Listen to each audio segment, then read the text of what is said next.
ফাজ্জারনা ফিহা মিনাল উয়ুন লিয়াকুলু মিন সামারিহি। তো আমরা এই সব কিছু করেছি যাতে তারা এর ফল থেকে খাবার গ্রহণ করে, এইটুকুই। তোমরা কি মনে করো যে আমি এই সব কিছু তৈরি করেছি যাতে তোমরা খাও দাও মজা করো? এমনটাই করতে চাও যাতে তারা এর ফল থেকে খাবার গ্রহণ করতে পারে? ওমা আমিলাতহু আইদিহিম, তাদের এই হাত এই ফলগুলো সৃষ্টি করেনি। আর প্রসঙ্গক্রমে আমিলাতহু ফাহুনাকা নিকাশ ইনদাল মুফাসসিরিন মা হুয়া দমির ইলা মা ইয়াউদ, এখানে হু সর্বনামটি কিসের ইঙ্গিত দিচ্ছে?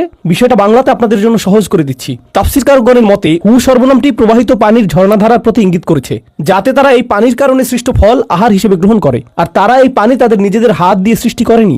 মানুষ যা করে সেগুলোর মধ্যে রয়েছে তারা নিজেদের হাতে বীজ বপন করতে পারে, তারা নিজেদের হাতে মাটি খনন করতে পারে, কিন্তু মাটির নিচ থেকে যে পানি আসে তা তারা সৃষ্টি করতে পারে না। এটা তাৎপর্যপূর্ণ, কারণ একটি বস্তুগত সত্য সবসময় সম্বন্ধযুক্ত একটি আধ্যাত্মিক সত্যের সাথে। আর কোরআনে পানিকে তুলনা করা হয়েছে স্বয়ং কোরআনের সাথে, তুলনা করা হয়েছে স্বয়ং কোরআনেরই সাথে। কোরআন আসে আকাশ থেকে, আর কোন জিনিসটি আকাশ থেকে আসে? পানি আসে আকাশ থেকে। মৃত হৃদয়ের মাঝে কোরআন প্রাণের সঞ্চার করে, মৃত ভূমিতে পানি প্রাণ ফিরিয়ে আনে। তো পানিকে সবসময় কোরআনের সাথে তুলনা করা হয়েছে।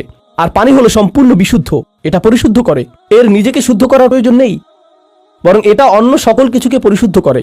এভাবেই এই পৃথিবীতে বিশুদ্ধতা অর্জিত হয়। আল্লাহর কিতাব নিজেই বিশুদ্ধ, আর এটা মানুষকে পরিশুদ্ধ করে। ইউজাক্কিহিম, এটা তাদেরকে পরিশুদ্ধ করে। তো পানিকে সর্বদা তুলনা করা হয়েছে কোরআনের সাথে। আর তিনি এখানে বলছেন যাতে তারা এর ফল থেকে খাবার গ্রহণ করতে পারে, যা এসেছে পানির কল্যাণে। কিন্তু তারা নিজের হাতে পানি সৃষ্টি করেনি। ঠিক যেভাবে সূরার শুরুতে বলা হয়েছে যে কোরআন কোনো মানুষের সৃষ্টি নয়। দেখেছেন জিনিসগুলো কিভাবে পরস্পর সম্বন্ধযুক্ত? এটা অত্যন্ত বিস্ময়কর জিনিস ভাই, এটা বিস্ময়কর জিনিস। আমি যখন এটা অধ্যয়ন করি এতটাই আনন্দিত হয়ে যাই, কেন আমি এটা আগে জানলাম না? এটা এত অসাধারণ।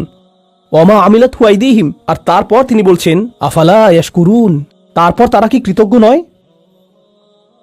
এখন আপনি যখন এই আয়াতের শেষে পৌঁছান, তারা কি কৃতজ্ঞ নয়?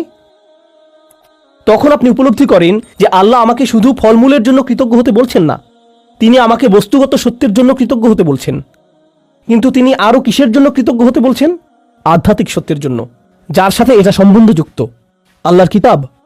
আপনারা জানেন এই আয়াতটিতে শাহরু রমাদান আল্লাযী উনজিলা ফীহিল কুরআন, এই আয়াতের শেষে রয়েছে লাআল্লাকুম তাশকুরুন, যাতে তোমরা কৃতজ্ঞ হতে পারো। কৃতজ্ঞ কিসের জন্য? কোরআনের জন্য। কারণ রমজান মাস কোরআনের মাস। রমজানের সম্পূর্ণ এই অনুশীলনের উদ্দেশ্য হলো যাতে আপনি কোরআনকে যথাযথভাবে মূল্যায়ন করতে পারেন।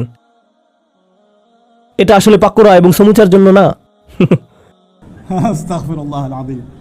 রমজানের উদ্দেশ্য হলো আসলে কোরআনকে উদযাপন করা, কেবলমাত্র এটাই, যাতে আপনার যা রয়েছে তার জন্য আপনি কৃতজ্ঞ হতে পারেন।